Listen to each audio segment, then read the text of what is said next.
Hi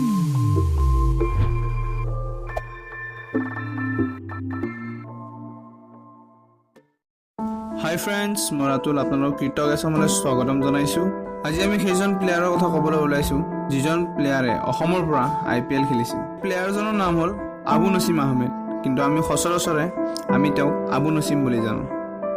তেওঁৰ জন্ম 5 নৱেম্বৰ 1998 হৈছিল।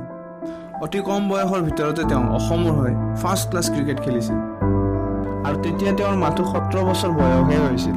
তেওঁ প্ৰথমখন ডমেষ্টিক ক্ৰিকেট মধ্যপ্ৰদেশৰ বিৰুদ্ধে 2005 চনতে খেলিছিল।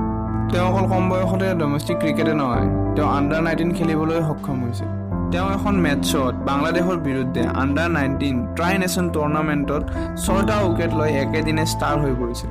এই ভাল পাৰফৰ্মেন্স দেখা পাই মুম্বাই ইণ্ডিয়ানছ 2010 চনৰ এডিশ্যনৰ কাৰণে কিনি লৈছিল আৰু আবু নছিমে মুম্বাই ইণ্ডিয়ানছৰ হৈ 2010, 11, 12, 13 এই 4টা বছৰ ধৰি ক্ৰিকেট খেলিছিল আৰু এই গোটেই সিজন কেইটাত তেওঁ খুব ভাল প্ৰদৰ্শন কৰিছিল আৰু কেইবাটাও উইকেট ল'বলৈ তেওঁ সক্ষম হৈছিল।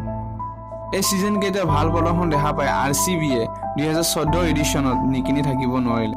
ইমান খেলিলে তেওঁৰ কেৰিয়াৰ ঠিকে আছিল আৰু অসমবাসীয়েও ভাবি আছিল যে তেওঁ কম বয়সৰ ভিতৰতে টিম ইণ্ডিয়াৰ হৈ খেলিবলৈ নিশ্চয় চান্স পাব।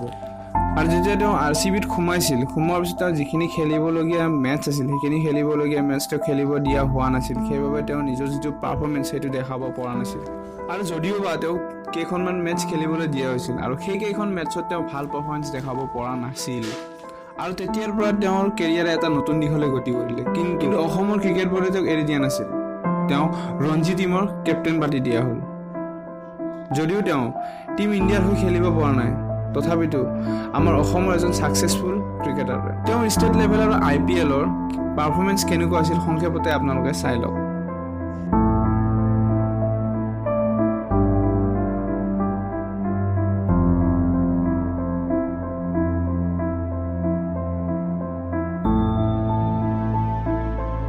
এনেকুৱা এজন প্ৰতিভাশীল ব্যক্তি আগন্তুক দিনলৈ ইণ্ডিয়া টিমৰ হৈ খেলিব বুলি আশা ৰাখিছোঁ আৰু তেওঁৰ যিটো হাৰ্ডৱৰ্ক সেই হাৰ্ডৱৰ্ক কৰি যাওক আৰু আমাৰ অসমৰ হৈ অসমৰ এজন উজ্জ্বল তৰা হৈ জিলিকি উঠক বুলি আশা ৰাখিছোঁ।